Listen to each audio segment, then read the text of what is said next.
Bonjour, c'est Alassane. Dans cette formation, nous allons coder ensemble. Vous allez voir toutes les notions de base, tout ce qui est important du langage Python. À la fin de cette formation, vous serez capable de faire le développement web ou mobile, ou de développer des applications de bureau, ou de faire des data science, ou de l'intelligence artificielle. Donc, si vous êtes motivé, préparez votre environnement de travail et on se retrouve tout de suite.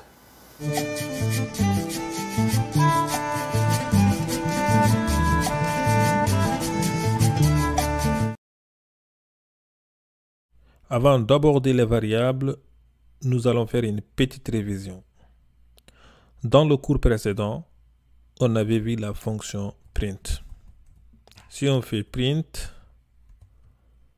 je suis programmeur,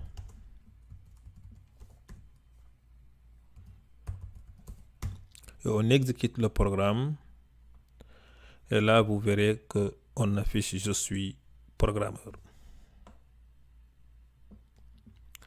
La fonction print donc permet d'afficher l'argument qu'on lui passe. La fonction print peut avoir plusieurs arguments. Par exemple, on peut faire print, on lui passe nombre entier comme argument, et le deuxième argument, nombre réel, 5.8. Et si on exécute le programme, et là, vous voyez, nous avons 4 et 4.8. Non, 4 et 5.8. Donc, print permet d'afficher l'argument qu'on lui passe ou des arguments qu'on lui passe. On peut utiliser la fonction print pour afficher les booléennes aussi. Print, par exemple, true. Et là, vous voyez, on affiche true. Donc maintenant, nous allons commenter tout ça. Je vais vous montrer comment commenter une ligne. Pour commenter une ligne, il n'y a pas plus simple que ça. Il suffit tout simplement de mettre dièse devant la ligne, comme ça. La ligne 3 est commentée, donc Python ne veut pas interpréter cette ligne. Et si on essaye de commenter les autres lignes, on va les sélectionner. Et on vient ici au niveau du code, onglet code, et on clique sur Comment with Line Comment. Vous voyez ici, on a commenté toutes les lignes. Et si on essaye de commenter les lignes, on fait la même chose. Donc, on clique sur l'onglet code et on clique sur Comment with Line Comment. Et là, toutes les lignes sont décommentées. Mais il y a une autre façon de commenter plusieurs lignes en utilisant les doubles codes. Donc, on va créer 3 doubles codes. Donc, on a besoin juste de 3. Et à la fin de ligne, on ferme les doubles codes. Et là, vous voyez, tout ce qui est entre les doubles codes, tout ce qui est entre ces 3 doubles codes sont commentés. Donc, les lignes ne seront pas interprétées. Maintenant, nous allons voir les variables. Je vais écrire ceci. Mot égale je suis programmeur. Vous avez constaté que j'ai lu je suis. Vous avez constaté j'ai lu mot égal je suis programmeur. Égal. Ce signe égal en programmation ne signifie pas égal. C'est une affectation. Donc, ce qui vient après affectation, c'est une valeur. Donc, je suis programmeur ici, c'est une valeur ou une donnée. Et ce qui vient après le signe, ce qui vient avant le signe d'affectation, c'est une variable. Donc, ici, on a une variable mot, on a une variable nommée mot. Donc, pour lire correctement, on va dire mot reçoit la valeur je suis programmeur. Ou on peut dire la valeur je suis programmeur est stockée dans la variable mot. On peut créer une autre variable nombre qui reçoit 5, qui reçoit un entier. De fait d'écrire nombre égal à 5, qu'est-ce qui se passera au niveau de l'ordinateur, au niveau de l'ordinateur? Quand on écrit nombre égal à 5, c'est-à-dire variable nombre égal à 5, automatiquement, Python va réserver une zone mémoire et dans cette zone mémoire, il stockera 5. C'est valable pour notre variable mot. Python réserve une zone mémoire pour la valeur je suis programmeur.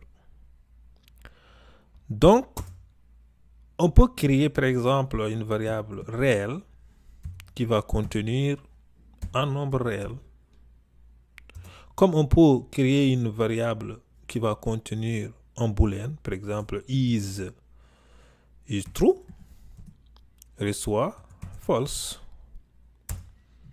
Donc c'est juste pour dire qu'on peut stocker dans une variable une chaîne de caractères ou un nombre entier ou un nombre à virgule ou un nombre ou un booléen ou même une liste qui contient plusieurs valeurs ou un dictionnaire que nous allons voir dans les prochains tutos. On peut également utiliser la fonction print pour afficher notre variable, pour afficher le contenu de notre variable. Par exemple, print, quand on fait print nombre, on exécute, et là nous avons 5. Essayons de changer la valeur de notre variable. Donc on va dire nombre reçoit 10. C'est-à-dire que notre variable nombre ne reçoit plus la valeur 5, mais il reçoit la valeur 10. C'est-à-dire, automatiquement, Python va comprendre que la variable nombre ne contient plus 5. Que la variable nombre a une nouvelle valeur qui est 10. Donc, automatiquement, au niveau des zones mémoire, Python va supprimer, va effacer la zone mémoire qui contenait la valeur 5. Donc, essayons maintenant d'exécuter notre nombre. Est-ce qu'on va afficher 5 ou 10? Regardez. Et si on exécute, on a cette fois-ci 10. Donc, on a fait un tour. Vu qu'on connaît maintenant qu'avec les variables, on peut stocker les entiers ou les réels dans les variables, donc cela veut dire qu'on peut effectuer des opérations arithmétiques par exemple. On peut faire des additions, des soustractions, des multiplications. On va donner un exemple. Par exemple, si on déclare une variable A et B, respectivement 10, 5. Donc cette façon de déclarer, là on utilise une affectation parallèle. Une affectation parallèle, c'est-à-dire qu'on sépare les variables par des virgules. Donc A virgule B égale à 10 et 5. C'est-à-dire qu'on affecte 10 à A et on affecte 5 à B. Ou on peut dire qu'on prend 10, on met dans A, et on prend 5, qu'on met dans B. Donc, on a compris comment ça fonctionne les variables. Donc, maintenant, on peut faire addition. Par exemple, additionner A à B. Donc, de faire une addition. Par exemple, on va créer une variable R. Et R va recevoir A plus B. C'est-à-dire que 10 plus 5. Donc le résultat va être 15. Donc R va recevoir 15. On va faire un print de R. Donc, si on exécute le programme, on a bien sûr 15. Donc, ça, c'est addition. On peut faire la soustraction. Par exemple, on va dire soustraction.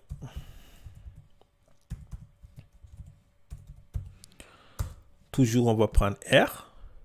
On va dire égal à A moins B. Donc, R égale à A moins B, c'est-à-dire 10 moins 5. Ça va donner 5. Et on exécute notre programme. Et là, nous avons 5. On peut également faire la multiplication. Donc, multiplication. Donc, on va écrire juste multi. La multiplication, donc toujours R reçoit A fois B. Donc, ça, c'est le signe multiplication. A fois B. On va A fois B, c'est-à-dire 10 fois 5. Donc, le résultat, c'est 50. Et on fait print notre R. Et là, nous avons 50. Vous voyez. Et on peut faire également la division. Div. On va faire la division. Par exemple, R égale A qu'on va diviser par B. Donc, division, c'est la barre oblique. Et ici, on va commenter. Donc, c'est 10 divisé par 5. Normalement, ça donne 2. Ou 2.0. On va voir. Donc là, nous avons 2.0. Et on va voir pourquoi ça donne 2.0. Et on peut également faire modulo. Par exemple, modulo. Quand on dit modulo, c'est le reste des divisions. Par exemple, 5 modulo 2, c'est 1. Donc, on peut dire 5 modulo 2 égale à 1. Donc, dans notre cas, R égale A modulo. Bon, excusez-moi, modulo, c'est le signe pourcent. Donc, A modulo B, ça va donner 10 modulo 5. Donc, le reste des divisions, c'est 0. Bon, on va vérifier. On exécute notre programme. Et vous voyez, nous avons 0. On va voir opposé. Par exemple, opposé. Opposé, c'est quoi? Opposé de A. Quand on dit, par exemple, R égale moins A. C'est-à-dire, c'est opposé de A. On essaye d'exécuter R. On aura moins 10. Donc, moins 10, c'est opposé de 10.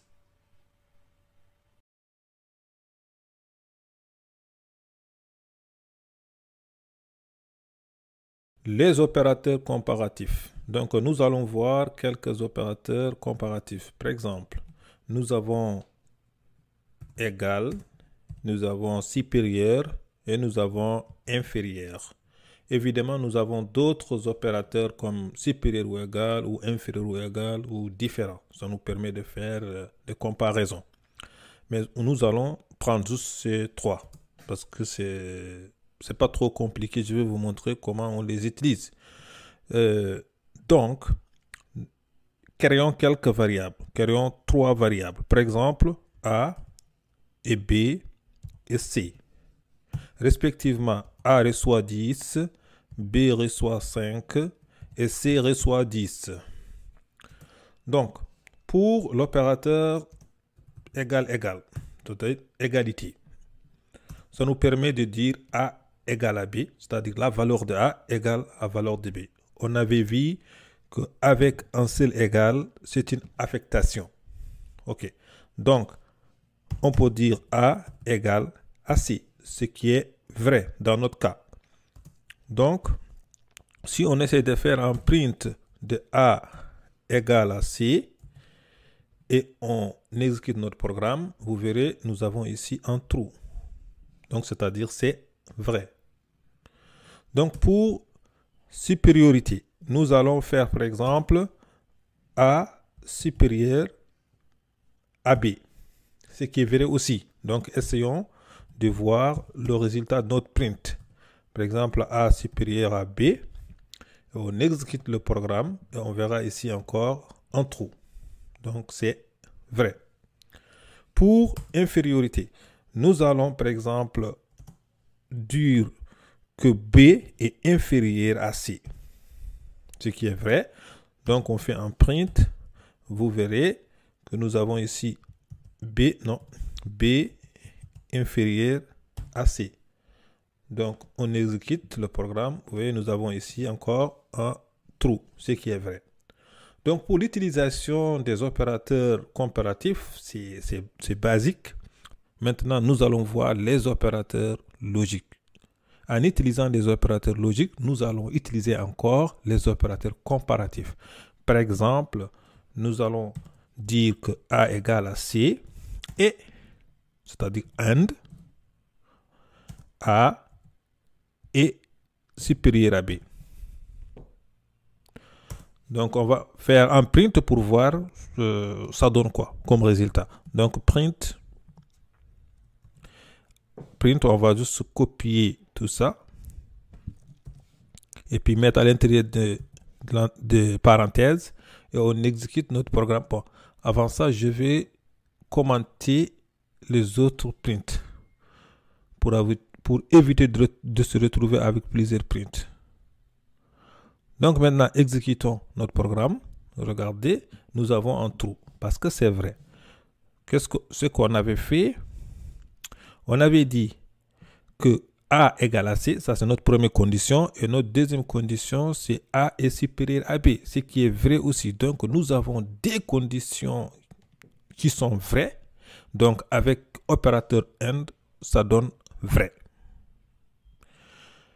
Donc, essayons avec une condition qui est false. Par exemple, print, on va dire que A égale à C and A égale à B, qui est faux. Donc, nous avons la première condition est vraie et la deuxième est fausse. Donc, normalement, si on exécute le programme, le résultat doit être false.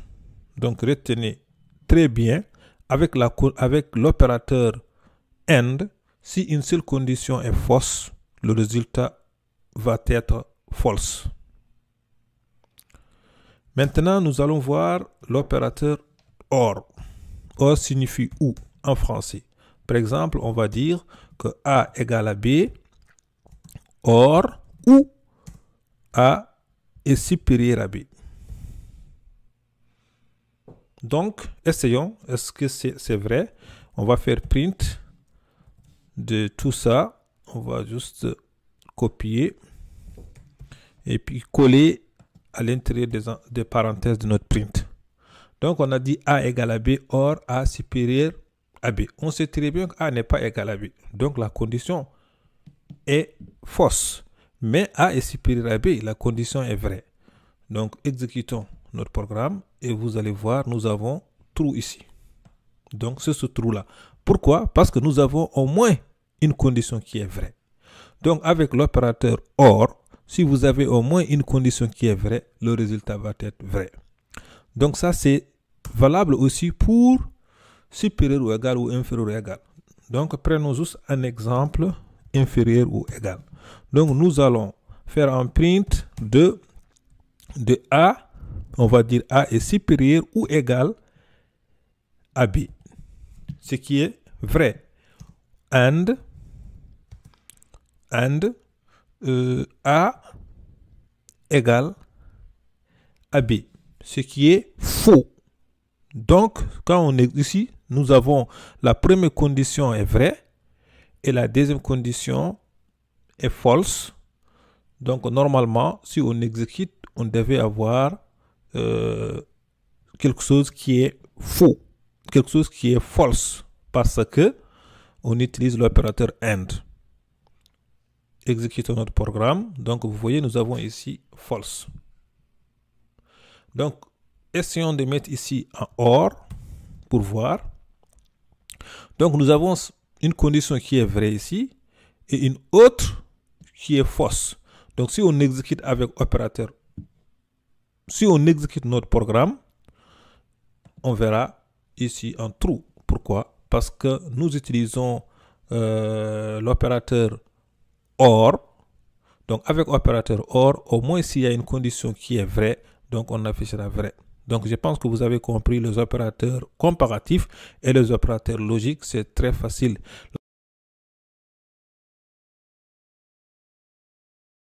Les chaînes de caractères. Donc, on a écrit phrase égale je suis programmeur. C'est-à-dire, notre variable phrase contient une chaîne je suis programmeur. Donc, une chaîne de caractères est une séquence de caractères tout simplement. C'est-à-dire que ces caractères se suivent les uns derrière les autres. Donc, vous avez vu, ici, nous avons un G, et après, nous avons le caractère E, et après, nous avons le caractère espace. Donc, espace est un caractère. Avec les chaînes de caractères, on peut calculer la longueur de la chaîne, et on peut aussi récupérer chaque caractère, on peut afficher chaque caractère. Ce que nous allons voir, il y a d'autres fonctions, énormément de fonctions qu'on peut utiliser avec des chaînes de caractères. Donc, imaginons on veut récupérer G. On va faire phrase, et puis on met le crochet, on met 0. Pourquoi 0? Parce que 0 c'est l'index du premier caractère. Donc, index de notre premier caractère G, c'est 0. Donc, index de E, ça va être 1. Jusqu'à index notre longueur moins 1. Donc, on va calculer notre longueur moins 1 et après, on va déterminer l'index du dernier caractère de notre chaîne. Donc, essayons de faire un print. Donc, print. Vous voyez ici, quand on exécute, nous avons G. Donc, ici, nous avons G. Donc, on a récupéré premier caractère. Donc, on va changer, on va mettre index 1. Et puis, on exécute. Vous voyez ici, on vient d'imprimer E. Donc, cela veut dire que deuxième caractère, ça correspond à index 1. Maintenant, nous allons savoir la longueur de notre chaîne. Donc, créons une variable longueur que je vais appeler longueur. OK. Dans longueur, nous allons mettre la taille de notre chaîne ou la longueur de notre chaîne. Donc, il y a une fonction qui nous permet de savoir la longueur de notre chaîne, c'est la fonction len. Il prend un paramètre, donc le paramètre va être notre chaîne. Donc, phrase. Et ça, si on fait un print de la variable longueur, nous aurons, je vais d'abord imprimer, je vais d'abord commenter le premier print. Et là, on exécute notre programme et vous voyez, nous avons ici 19. Ici, nous avons 19. Donc, 19, c'est la longueur de notre chaîne. Donc, cela veut dire que si on essaie de récupérer le dernier caractère de notre chaîne, nous allons, par exemple, faire print phrase. Donc, notre chaîne, entre crochets, vous mettez. Donc, nous avons 19. Donc, 19 moins 1, c'est 18. 18, c'est l'index du dernier caractère de notre chaîne. Donc, essayons d'exécuter notre programme. Et là, vous verrez que nous avons récupéré R. Donc, regardez très bien. Notre chaîne de caractères, son dernier caractère, c'est R. On peut récupérer avec Python le dernier caractère de notre chaîne de caractères en utilisant l'index -1. Donc, index -1 permet de récupérer le dernier caractère de la chaîne. Donc, on va faire comme ça, print. On va mettre phrase, notre phrase, et puis entre crochets, vous mettez -1. Et là, vous essayez d'exécuter le programme et on verra ici, nous verrons R. Nous avons R. On récupère R. Donc, si on met -2, évidemment, nous allons récupérer l'avant-dernière qui va correspondre à I ici. Donc, exécutons le programme et vous voyez, on récupère, et vous voyez, on récupère ici I. Donc, vous pouvez soit utiliser la longueur -1 pour récupérer le dernier caractère, sinon utiliser un index négatif qui est -1 dernier caractère, -2 avant-dernier caractère, ainsi de suite. Donc, imaginons par exemple, on a défini notre variable extrait qui est égale à prog. Maintenant, imaginons, on souhaite par exemple savoir si notre ancienne phrase contient le mot prog. C'est-à-dire, nous allons utiliser ce qu'on appelle in, fonction in. Nous avons utilisé la fonction in et fonction not in. Donc, pour utiliser la fonction in, nous allons faire un print.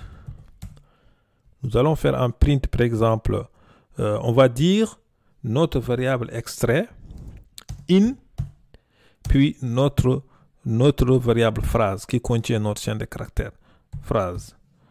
Donc, regardez, ça, cela veut dire que on pose une question. Est-ce que ce qui est dans extrait se trouve dans la phrase, Par exemple, est-ce que ce mot prog, on peut le retrouver dans je suis programmeur. Donc, si on exécute, si c'est vrai, ça va retourner true. Si c'est faux, s'il trouve, il retourne true. Et s'il ne trouve rien, il retourne false. Donc, exécutons le programme. Et vous voyez ici, nous avons true. Et évidemment, si on regarde très bien, nous avons ici prog dans phrase. Donc, si on essaye de dire, par exemple, not in. Donc, on va dire, même chose, on va dire not in. Cela veut dire, là, on confirme, on dit que prog, c'est-à-dire, on confirme, là, on confirme que je suis programmeur ne contient pas le mot prog, ce qui est faux. Donc, si on exécute ici notre programme, vous verrez ici false. Oui. Essayons par exemple de dire est-ce que espace. On va créer juste notre variable extrait contient juste une chaîne, un caractère espace. Donc, on va exécuter notre programme et toujours nous aurons false parce que c'est faux, parce que je suis programmeur. Dans la phrase, nous avons des espaces. Parce que espace est un caractère. Je vais vous montrer une autre fonction qui est très utile. C'est la fonction format. Et d'une manière générale, je vais vous montrer comment insérer, par exemple, des variables dans une chaîne de caractères. Par exemple, on va déclarer, je vais voir si ce qu'on avait déclaré, est-ce qu'on l'a effacé ou pas, le A ou B. Ok, d'accord, on va les ramener ici. Nous avons ici des variables A et B et C. Donc, on va le mettre ici, juste là. Donc, qu'est-ce que nous allons faire? On va afficher, on va dire par exemple, affiche-moi A est égal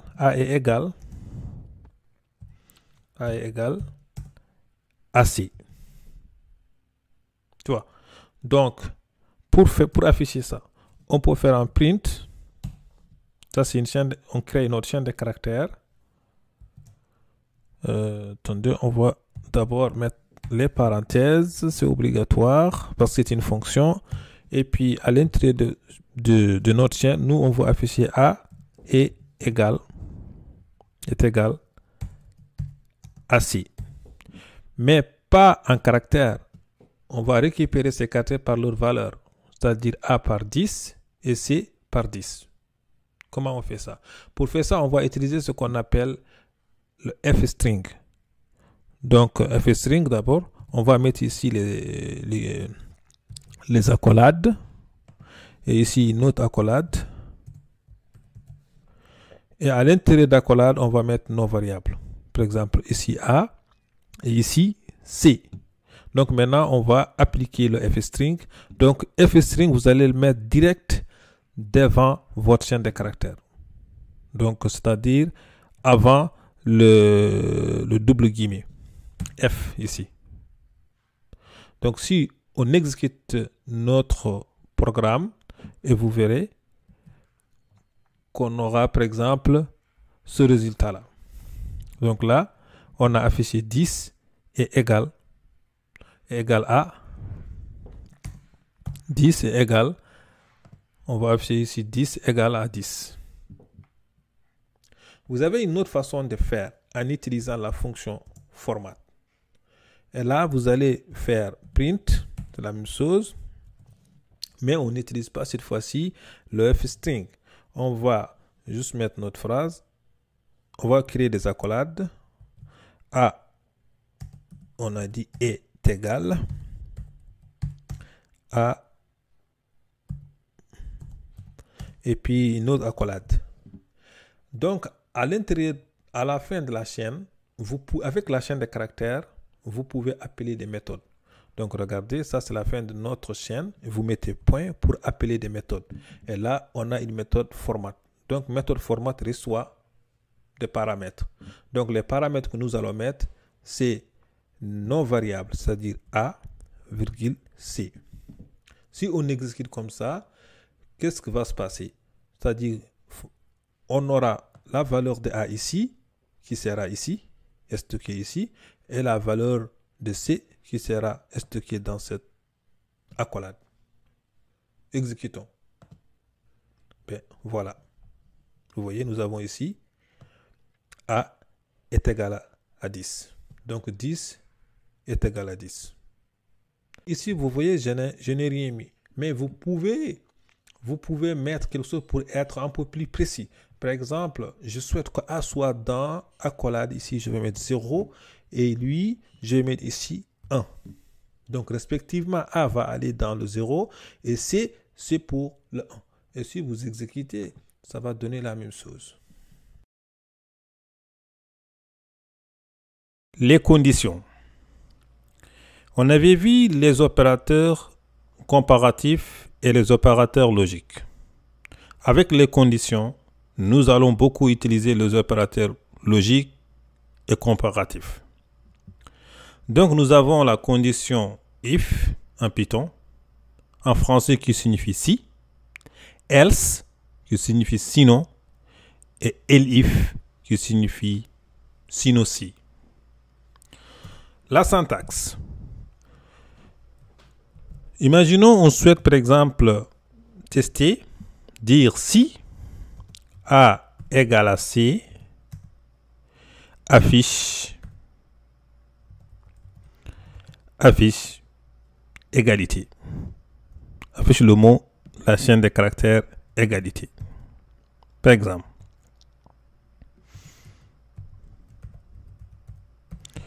Ok, comment on va faire pour ça? Donc, la syntaxe est la suivante. Vous mettez if en minuscule. Vous mettez if A égale à B. Donc, ça, on avait vu ça. Opérateur comparatif. Et vous mettez des points. C'est important. Et vous tapez sur Entrée. Vous voyez automatiquement le système va respecter les tabulations. Donc là, vous écrivez print l'égalité ou égalité. Ok, on va mettre égalité. Donc regardez, je disais que le système a respecté l'indentation. En Python, avec les conditions, on doit respecter l'indentation. C'est-à-dire qu'on fait une tabulation pour avoir une indentation. Par exemple, regardez ici, cet espace. Il faut toujours qu'on laisse cet espace. Donc, on fait une tabulation au niveau de la marge. Par exemple, on ne peut pas faire comme ça. On ne peut pas écrire notre instruction, ici c'est print, au même niveau que notre if. En Python, c'est interdit. Dans d'autres langages, vous voyez, avec la condition if, on utilise les accolades. Et on utilise également les parenthèses. Donc ici, on n'utilise pas les parenthèses, on met juste des points. On n'utilise pas les accolades. À la place des accolades, on met l'indentation. Donc ça, c'est très important à garder en tête. Par exemple, regardez, si j'ai fait par exemple ici print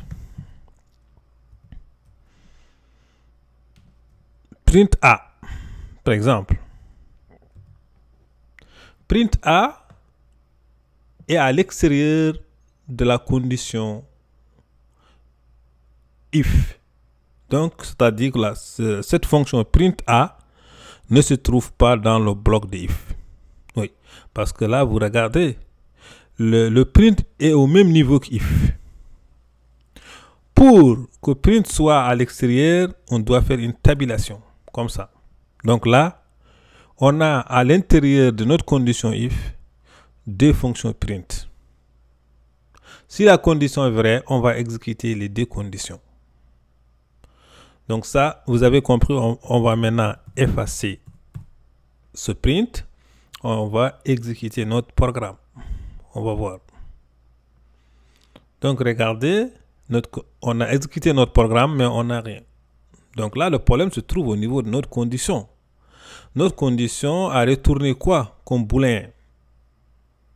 Donc là, on utilise A égale à B. Cela veut dire que la condition est fausse. Parce que 10 n'est pas égal à 5. Imaginons si, par exemple, on dit que A égale à C. 10 égale à 10. Et là, si on exécute notre programme, et là, on verra, on affiche égalité. Ce qui est vrai. C'est-à-dire, on rentre dans le bloc de if. Imaginons, on souhaite maintenant utiliser else. Pour utiliser else doit être au même niveau que if. Donc, vous mettez else et vous mettez des points. C'est obligatoire. Et vous respectez l'indentation, c'est-à-dire vous faites tabulation. Donc ici, on va dire print. On va dire, par exemple, A n'est pas égal à C. A. On va dire A. On va utiliser on va insérer les variables dans une chaîne de caractères. Ce sera une révision pour nous. A n'est pas égal à C, par exemple. Donc, si on exécute la condition vraie, on va faire de telle sorte que la condition soit fausse. Donc, on va modifier, par exemple, le C. On va mettre ici C égale à 15. Donc, 10 n'est pas égal à 15. Cette instruction ne sera pas exécutée. Donc, on va exécuter cette instruction. Regardez. Bon, là, vous avez constaté que j'avais oublié de mettre la fonction format. On avait vu ça. Donc, fonction format prend des paramètres A et C. Donc, exécutons notre programme. Et là, on verra que A n'est pas égal à 15. 10 n'est pas égal à 15. Donc, c'est-à-dire, on a exécuté cette instruction. Donc là, vous avez vu comment utiliser else, if else. Maintenant, nous allons voir comment utiliser if, elif. Elif, c'est-à-dire sinon si. Toujours, elif doit être au même niveau que if et else. Donc, on va mettre elif. On met la condition. Pas de parenthèse. Sinon si A est supérieur à B, donc on demande d'afficher B. Print tout simplement B. Maintenant, exécutons notre programme. Et là, vous voyez que A est supérieur à B. C'est vrai, 10 est supérieur à 5. Et là, on affiche 5. Donc ça, c'est très simple, les conditions. Il faut juste maîtriser les opérateurs comparatifs. Vous avez vu ici, on n'utilise que les opérateurs comparatifs. Et savoir si on combine par exemple avec les opérateurs logiques, qu'est-ce que ça va donner? Bon, on va faire ça. Regardez, on va dire A, si A égale à B, and A est inférieur à B. Est-ce que cette condition est vraie ou fausse? Cette condition est fausse parce que A n'est pas inférieur à B, donc on n'exécute pas cette instruction. Exécutons. Vous voyez, on a toujours 5. On va modifier, par exemple, cette condition, elif. Sinon, si A est supérieur à B, and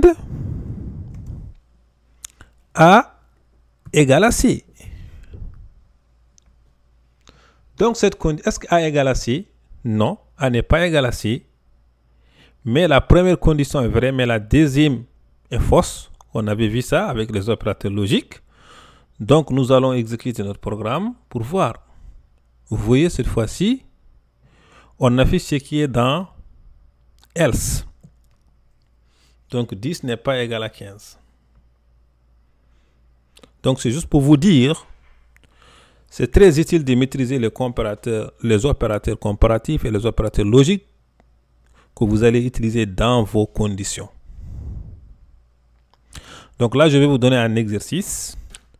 Avant ça, je vais vous montrer comment ça fonctionne la fonction input. On n'a pas encore vu la fonction input. La fonction input permet de lire les entrées du clavier. C'est-à-dire, il va vous demander d'entrer une chaîne de caractères ou un entier ou un réel. Et la fonction input va renvoyer, va retourner une chaîne de caractères, quel que soit. Donc, on va faire juste un exemple. Quand on fait input, ça prend un paramètre. Par exemple, entrer une quantité.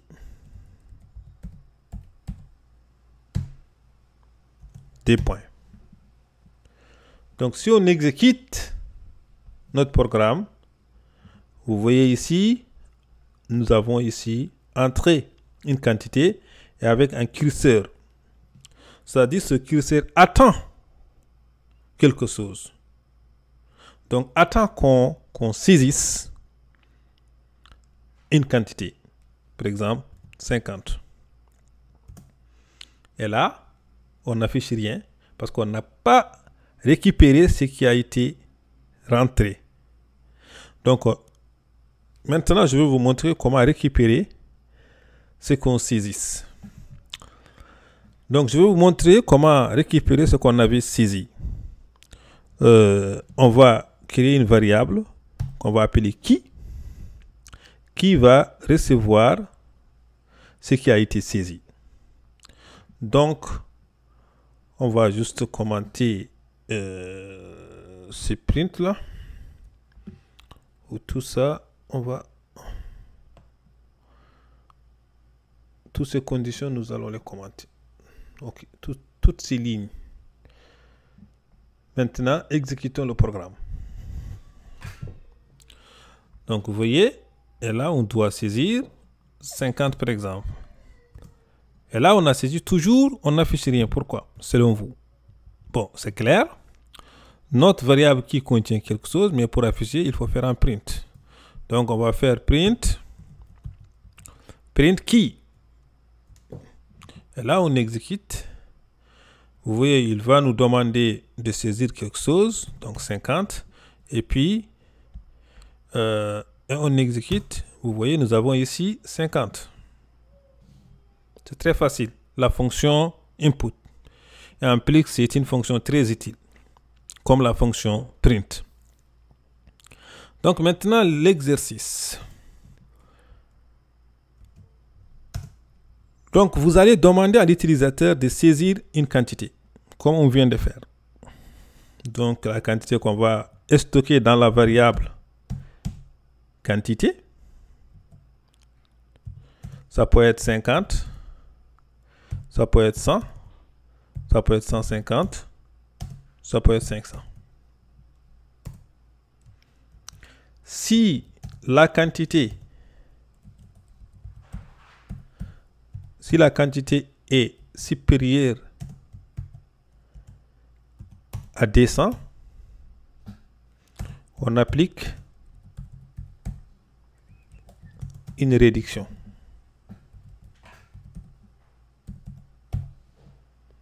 On applique une réduction.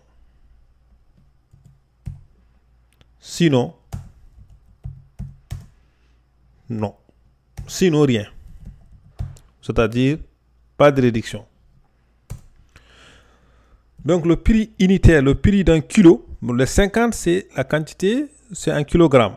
Donc, prix unitaire, donc le prix unitaire, prix d'un kilo, est 2,5 $. Donc, la réduction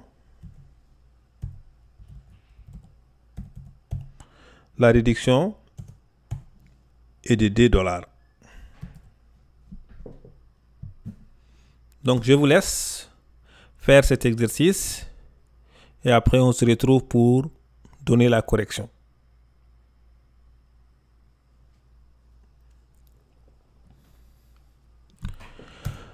Pour résoudre ce problème, on a besoin de savoir comment utiliser la fonction input. Donc, 1. D'abord commentaire, sinon ça ne va pas marcher.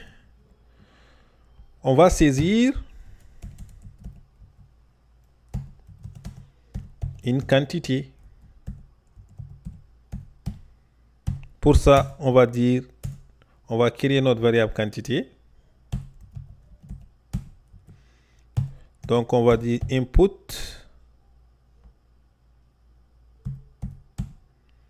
On va demander à l'utilisateur de saisir une quantité. Donc, on va dire saisissez une quantité.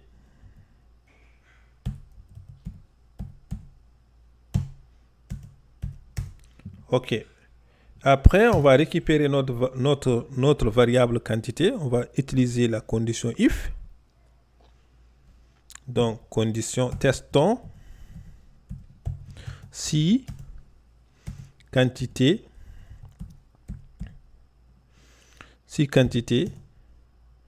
égale à 50. Par exemple,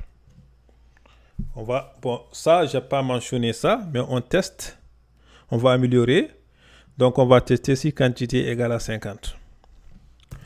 Comment on fait ça? Donc, on dit if, comme on avait dit, if quantité égale à 50. On met 2 points, on respecte la tabulation et on fait un print, pas de réduction. Pas de réduction. Pas de réduction parce que la quantité, parce que 50, la quantité, on va dire 50 est inférieur, n'est-ce pas? On va dire inférieur, c'est inférieur à 200. Donc, nous allons utiliser la fonction format encore. C'est juste une révision. Donc, on va passer ici notre quantité. Donc, exécutons. Donc, on donne 50. Vous voyez, on n'affiche rien. Pourquoi selon vous? Pourquoi on ne rentre pas dans la condition ici? Selon vous, j'ai fait exprès. On a dit if quantité égale à 50. Et pourtant, j'avais saisi 50. Et la quantité égale à 50. Mais je n'exécute pas cette instruction. Je ne rentre pas dans le bloc if. Tout simplement parce que la fonction input, cette fonction input va retourner une chaîne de caractères. Donc là, j'essaie de comparer une chaîne de caractères avec un entier, qui est impossible. Donc pour résoudre ce problème, on va convertir. Je vais vous montrer également comment convertir une chaîne en int. C'est valable aussi pour n'importe quel type. Si vous avez un float, vous souhaitez le convertir en int, c'est le même principe. Là, vous mettez ici d'avant input int et vous ouvrez des parenthèses. Donc, vous mettez ce que vous souhaitez convertir entre cette parenthèse-là, entre ces deux parenthèses. Donc, int, c'est une fonction qui a des parenthèses, qui reçoit un paramètre. Donc, le paramètre ici, c'est ce qu'on souhaite convertir. Donc, nous, on souhaite convertir le résultat de input saisir une quantité, c'est-à-dire ce qu'on a saisi. Ça devient int et on laisse stock dans la variable quantité. Donc, voilà. Maintenant, si on exécute notre programme, vous allez voir, on va mettre 50 et on exécute. Et là, vous voyez, nous avons notre message. Ici. Pas de réduction. OK. Ça, on a compris. Sinon, on a dit que si c'est égal à 50, pas de réduction. Sinon, si. Donc, nous, on va dire que sinon, si. Elif. On fait comme ça. Et on met notre condition. Si quantité est supérieure à 200. Qu'est-ce qu'on fait? Dans ce cas, il y a une réduction. Donc, on va créer une variable qui s'appelle total. Total. Total égale à quoi? Donc, quantité fois prix unitaire 2.5. Donc là, on va écrire en dur. Et on va appliquer la réduction. Donc, total, vous mettez toujours total égale. Total égale à total. Moins 2. Moins 2 $. Donc ça aussi, on avait vu ça avec les opérateurs arithmétiques. Là, on peut faire un print de notre total. Voilà. Affiche total. Donc, vous pouvez ajouter une chaîne de caractères et puis insérer total dans la chaîne de caractères en utilisant format ou fstring. Ça, vous avez compris. Donc, on va exécuter notre programme. Et vous voyez, on va saisir, par exemple, 250 kilos. J'ai besoin de 250 kilos. Et là, vous voyez, 250 fois 2.5. Donc, moins 2, ça va donner 623. Donc, ça va donner 623. Vous pouvez tester vous-même. Donc, voilà comment utiliser elif. Maintenant, nous allons ajouter un sinon. Donc, maintenant, nous allons utiliser else. Donc, on va mettre else, même niveau que elif. Et vous mettez des points. Sinon, on dit quoi? Vous dites quelque chose. Print. La quantité, je ne sais pas, on va dire la quantité est incorrecte. Voilà, la quantité n'est pas valable. La quantité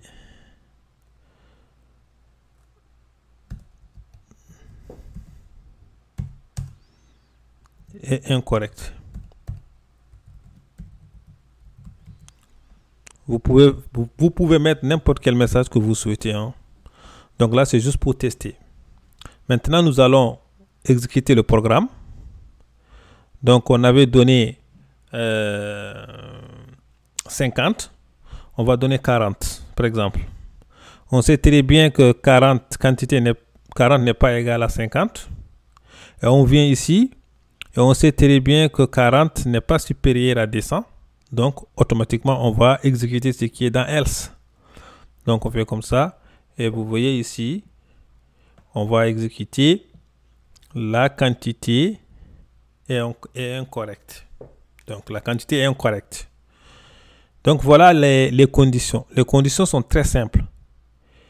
Mais, vous allez utiliser ce qu'on avait vu après. Je répète, les opérateurs comparatifs et les opérateurs logiques.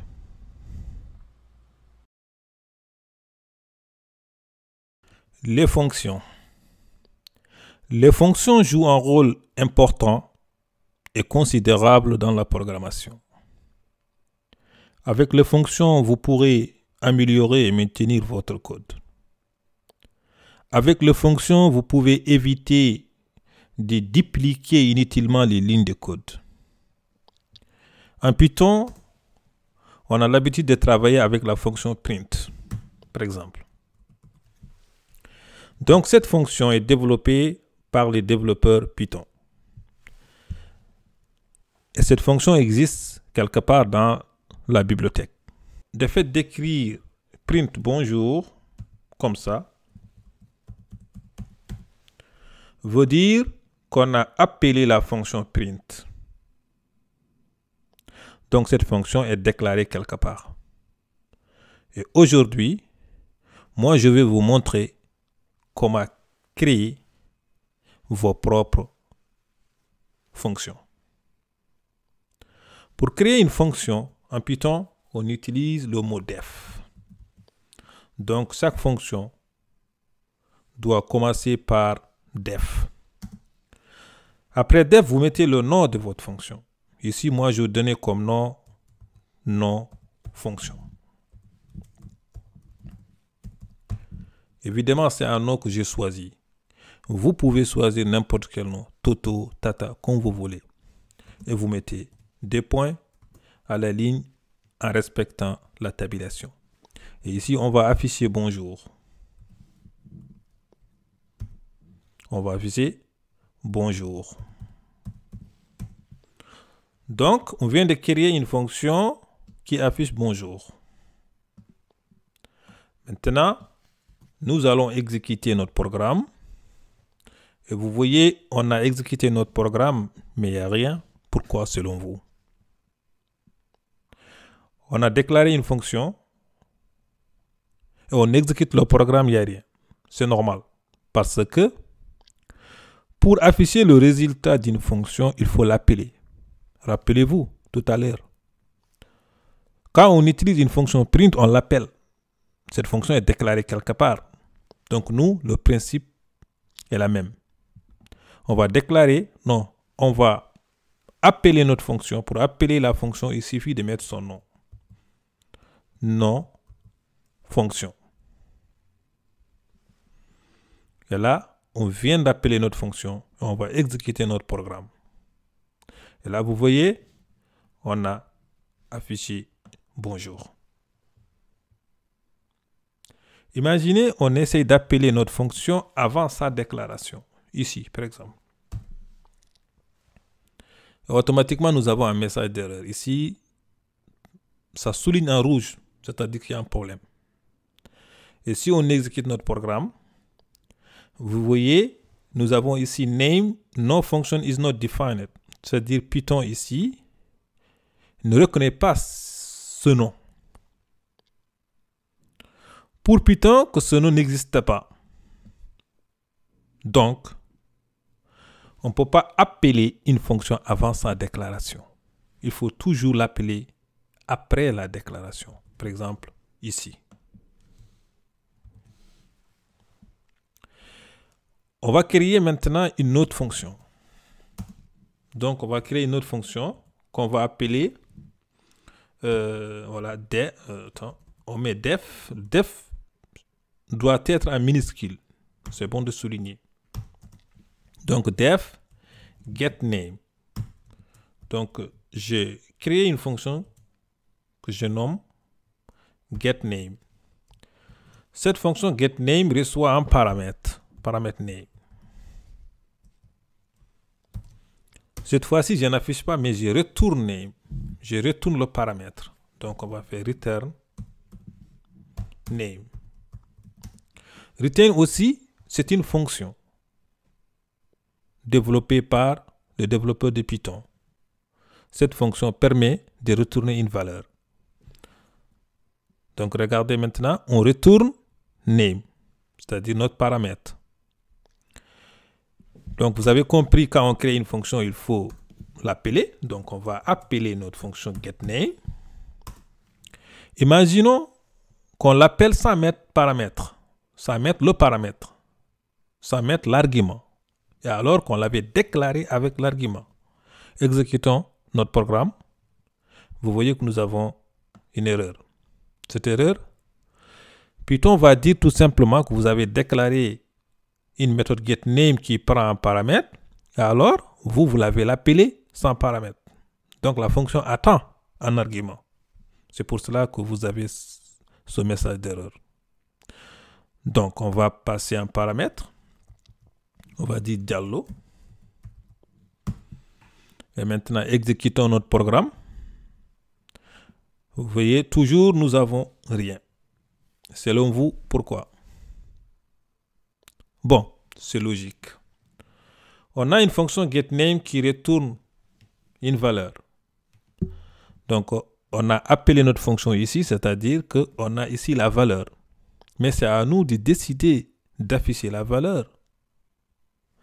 Donc, maintenant, pour afficher la valeur, on va stocker la valeur dans une variable. On va créer une variable res égale à getName avec paramètre Diallo.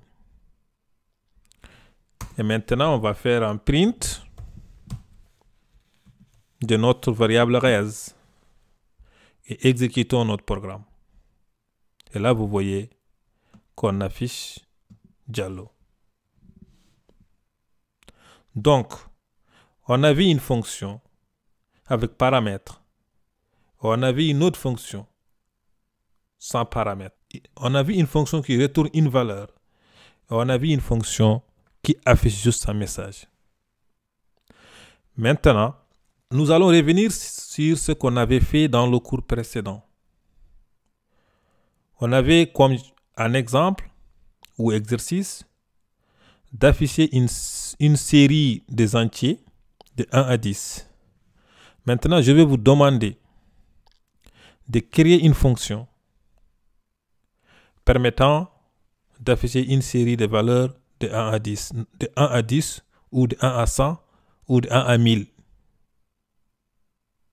Et après, vous modifiez la même fonction pour qu'elle puisse afficher que les nombres pairs. Donc, c'est à vous de jouer. Après, on va corriger. Donc, pour résoudre ce problème, nous allons créer une fonction. Donc, notre fonction, on va appeler getNombre. GetNombre. Voilà. Notre fonction aura un argument comme nombre. OK. Donc, comment on fait ça? On sait très bien, il faut le mot-clé def. Donc, on met notre nom. Ici, on a choisi le nom nombre. GetNombre. Et ça prend un paramètre nombre. On met des points. On avait vu l'algorithme. Donc, on va recopier l'algorithme et mettre ici. C'est tout. Par exemple, la seule différence qu'on n'utilise pas la fonction input. Donc, on avait dit dans notre algorithme qu'on va déclarer 1 égale à 1. Après, on utilise la boucle while. While i est inférieur ou égal à notre nombre. Rappelez-vous, nous, on avait dit 10, mais ici, on va mettre nombre. On met des points. Qu'est-ce qu'on faisait? On fait print de i. Et après, on incrémente notre i. incrémenter, c'est-à-dire qu'on va faire I égale à I plus 1. Et là, nous allons appeler notre méthode, notre fonction. Nous allons appeler notre fonction getNombre et on va passer à un nombre 10, par exemple. Regardez si on exécute notre programme. Et là, on verra que nous avons de 1 à 10. Avec cette fonction, on peut afficher une série de n'importe quel nombre. Par exemple, imaginons on met 5. Et là, on a de 1 à 5. Vous mettez 1000. Vous aurez de 1 à 1000. Donc là, vous imaginez l'importance de la fonction. Maintenant, nous allons modifier notre fonction. Par exemple, comme on souhaite afficher que les nombres pairs, comment on va faire? On avait vu opérateur modulo. Modulo permet quoi? Modulo vous permet d'afficher le reste des divisions. Donc on sait très bien un nombre divisé par 2, si le reste est 0, c'est-à-dire le nombre est pair. Si le reste est 1, le nombre est impair. Donc, on va utiliser ça. On va utiliser encore une condition. If, on va dire if, I modulo 2 égale, opérateur égal à 0. C'est-à-dire que ce I-là est pair. Donc, en ce moment, on affiche I.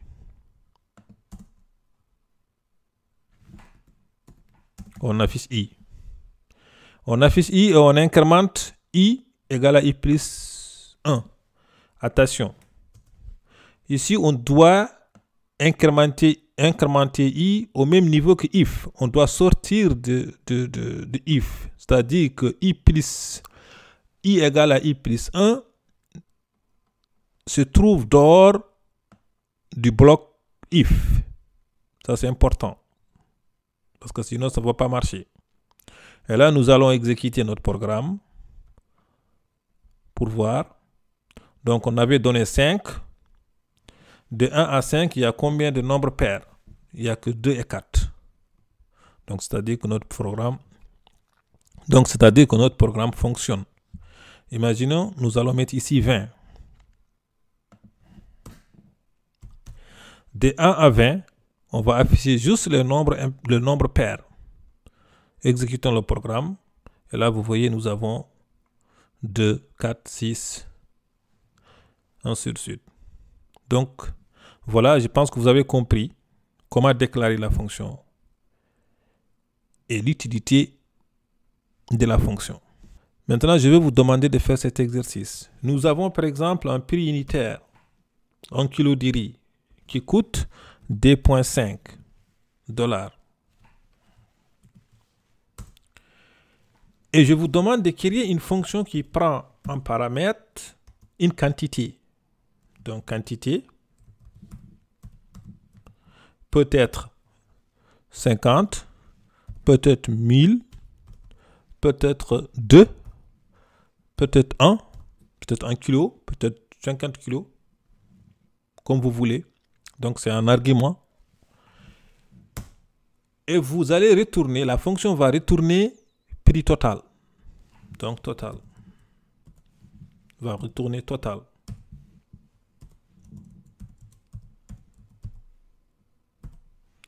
Total égale à combien? Égale à PI fois quantité.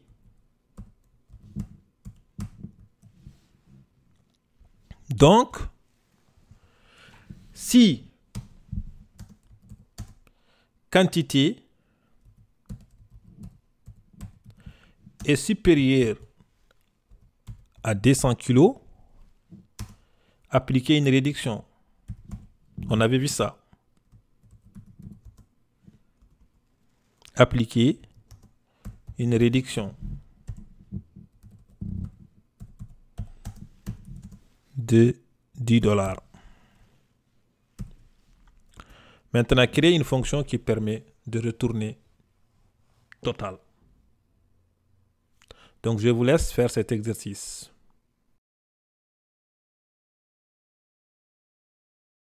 Portée d'une variable. Donc, nous allons corriger l'exercice qu'on avait donné dans le cours précédent. Donc, on avait demandé de calculer le total d'un prix. On avait donné prix unitaire comme 2.5, quantité, quantité comme un paramètre. Et s'il y a eu la réduction, donc on applique la réduction de $10. Donc pour corriger cet exercice, on va définir une fonction def. De notre fonction, on va l'appeler getTotal. Ça prend un paramètre quantité. Donc des points, retour à la ligne, on respecte la tabulation. Donc on va déclarer une variable prix unitaire qui est égale à 2.5. On pourra améliorer cet exercice et on pourra considérer même PI comme un paramètre. Mais on va voir ça après. Donc et total, variable totale, qui va recevoir notre total. Donc total reçoit quantité fois prix unitaire, PI. Maintenant, nous allons faire une condition. Donc, if quantité est supérieure à 200, ce qu'on avait dit, if quantité est supérieure à 200, qu'est-ce qu'on fait? Dans ce cas, on applique la réduction. Donc, on va modifier la valeur de notre total. Total va recevoir total moins 10. Et après, c'est fini. Nous allons juste retourner, faire un return. On va retourner total. Donc, pour tester notre fonction, ça on a compris. Pour tester notre fonction, on a compris, on va l'appeler. Donc, notre fonction s'appelle getTotal, qui prend un paramètre combien? On donne par exemple la quantité. Supposons c'est 50 kilos. La personne a choisi 50 kilos. Mais là, qu'est-ce qu'on fait? On va l'afficher direct. Print.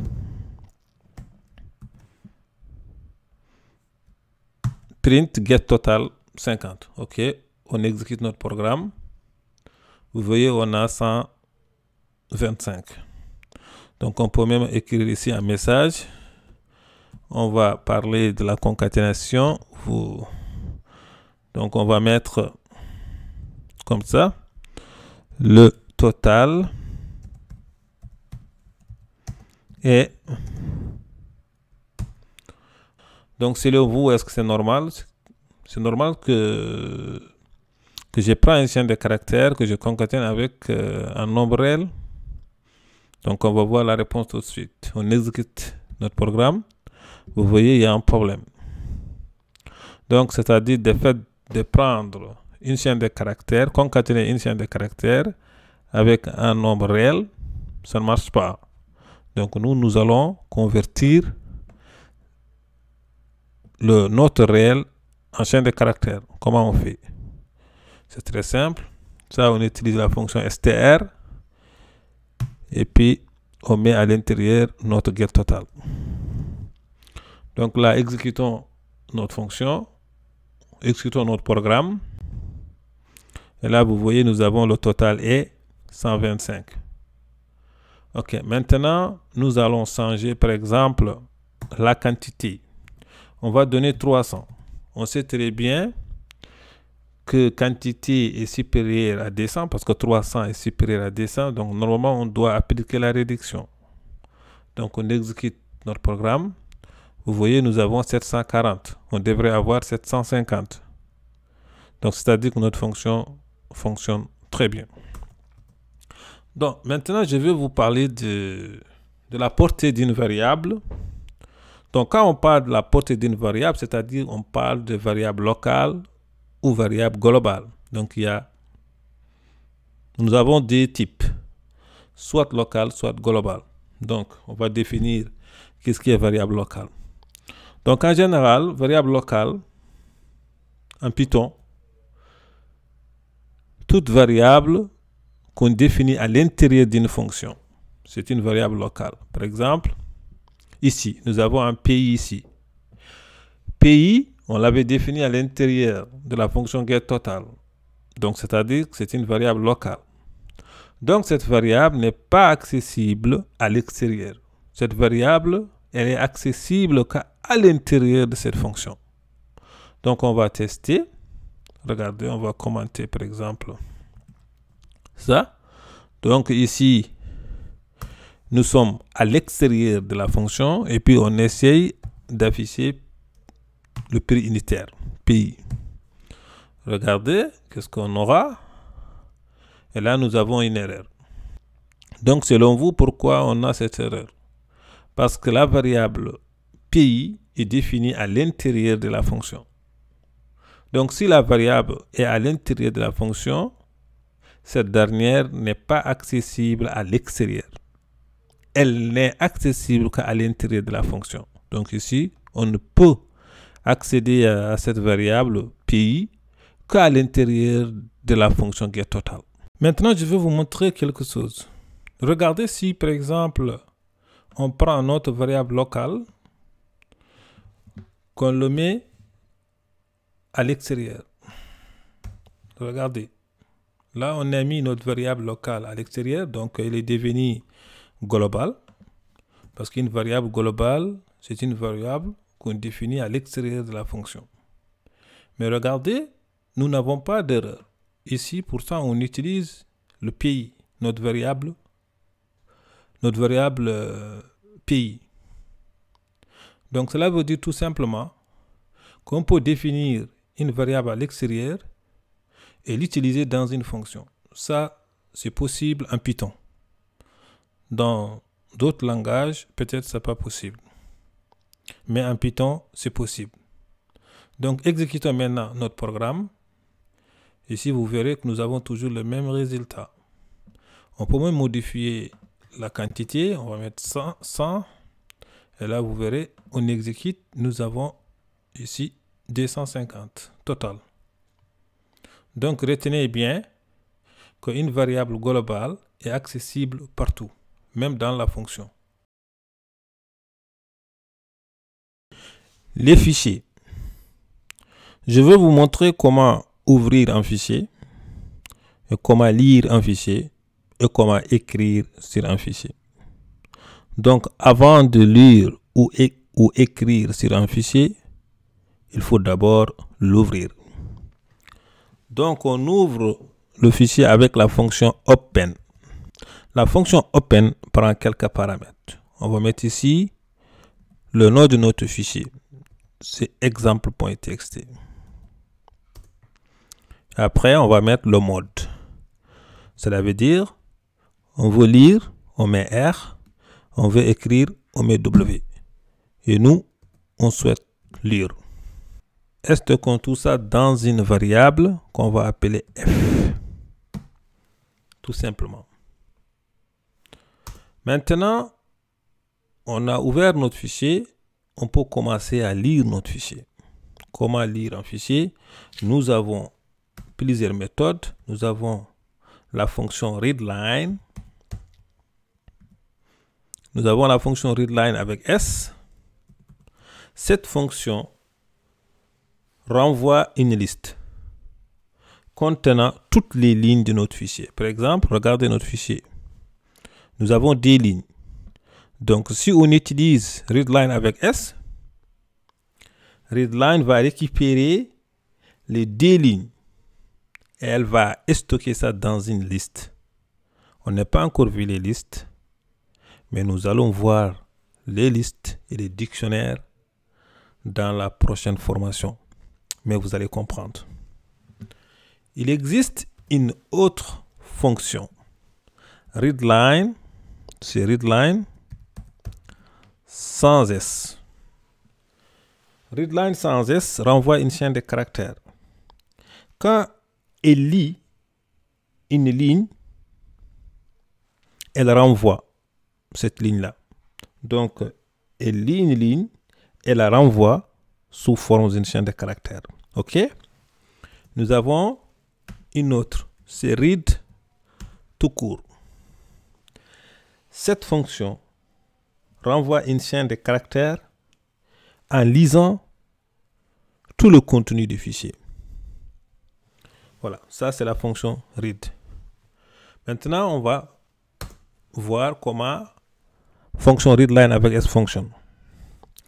Donc, on va créer une variable qu'on va appeler ligne pour stocker les lignes.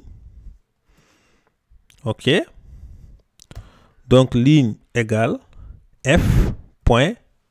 Quand vous mettez F point, là, vous avez plein de fonctions. Mais nous, ce qui nous intéresse, c'est readLine avec S. Et là, on fait print pour voir. Print ligne. Mais avant d'exécuter, nous allons fermer notre fichier.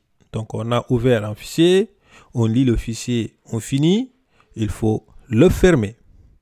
Donc, f.close, la fonction close.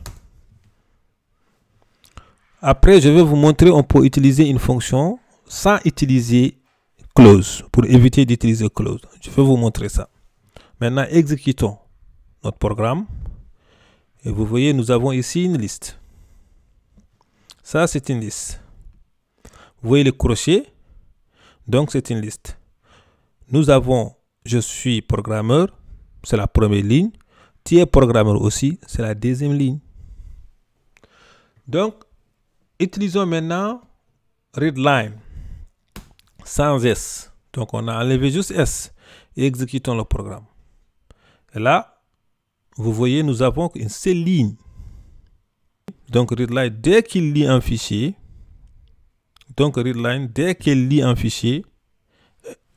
elle la renvoie. Voilà. Donc, la première, c'est je suis programmeur. Elle la renvoie sous forme chaîne de caractères. Maintenant, essayons avec read tout court.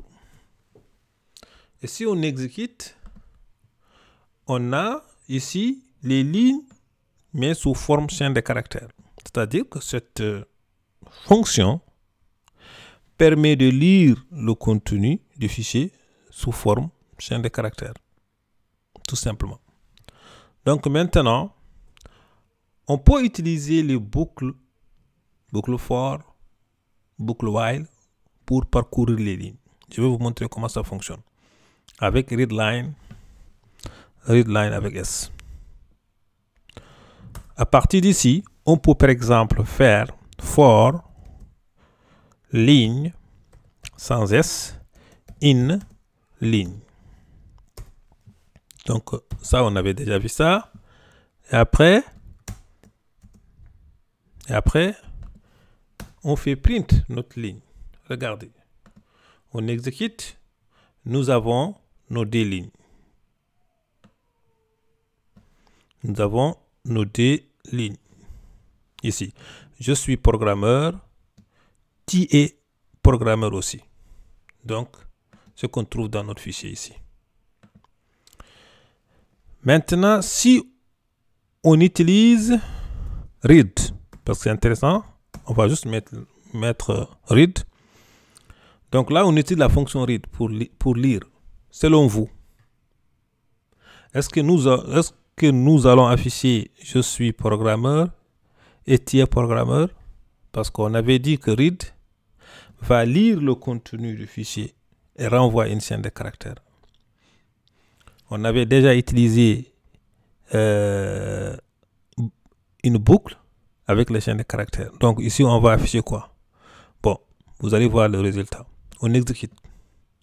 Et là, vous voyez, on affiche les caractères de nos chaînes.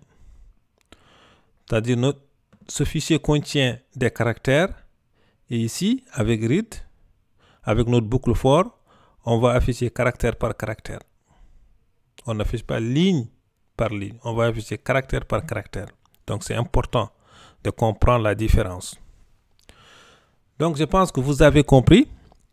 Donc, avant de faire la lecture je vais vous montrer comment éviter d'utiliser toujours close. Donc, nous avons utilisé with, fonction with.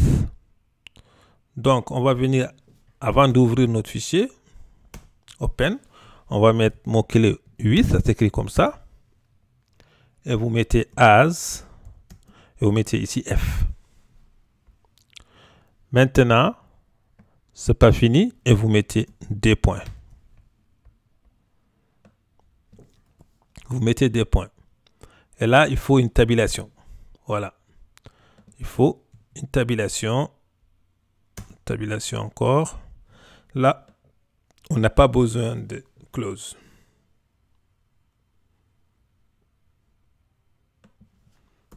Donc, on fait comme ça. On va faire une tabulation. Et on va faire une tabulation. Donc, qu'est-ce qu'on veut afficher? Pourquoi il n'est pas content? On va faire juste comme ça. Ah, j'ai enlevé L ici, c'est normal. Donc c'est ligne. Donc vous voyez, on utilise with, on met open, après on met as, on met F. Vous pouvez mettre tout ce que vous voulez, F, fichier, le nom que vous voulez. Après des points. Vous respectez la tabulation. Et là, le reste, c'est la même chose, ne change pas. C'est juste vous enlevez close. C'est juste vous enlevez close, la fonction close. Comment ça se passe? With, quand le fichier est ouvert, dès qu'on lit le fichier, with va s'occuper de fermer le fichier. Ouais. Donc, with va fermer le fichier. Donc, nous, on ne s'occupe pas de fermer le fichier quand on utilise with. Exécutons maintenant. Regardez. Et là, nous avons le même résultat. On peut utiliser aussi avec readline. Regardez, readline avec S. On va utiliser readline avec S. On va faire comme ça. Et regardez, nous avons ça. Nos 2 lignes. Donc maintenant, je vais vous montrer comment écrire sur un fichier. Comment ça marche? Le principe est toujours le même. On va copier ça. Donc, nous avons with. Et ici, qu'est-ce qu'on va faire? On va créer, par exemple, un mot qui est égal bonjour Python. On va mettre bonjour Python. Ce qu'on veut, on veut écrire bonjour Python dans notre fichier. On utilise quelle fonction? Pour écrire sur un fichier, on utilise la fonction write. Donc, on met f.write. La fonction write prend un paramètre. Donc, le paramètre mot, ce qu'on veut écrire. On va mettre ça ici. Donc là, vu qu'on utilise with, on n'a pas besoin de fermer le fichier. Mais si vous n'utilisez pas with, il est obligatoire de fermer le fichier. Parce que quand on ouvre quelque chose, on écrit, on finit, on le ferme, on la ferme. C'est comme un livre. Vous ouvrez un livre, vous lisez, vous finissez, vous fermez le livre. C'est le même principe. Donc maintenant, exécutons notre programme. On va faire comme ça. Ah, on a une erreur. Oui, parce qu'en fait, ici, on essaye de... On va commenter tout ça.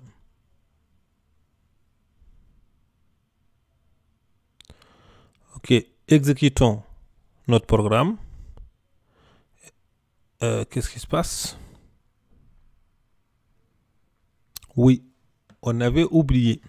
C'est important.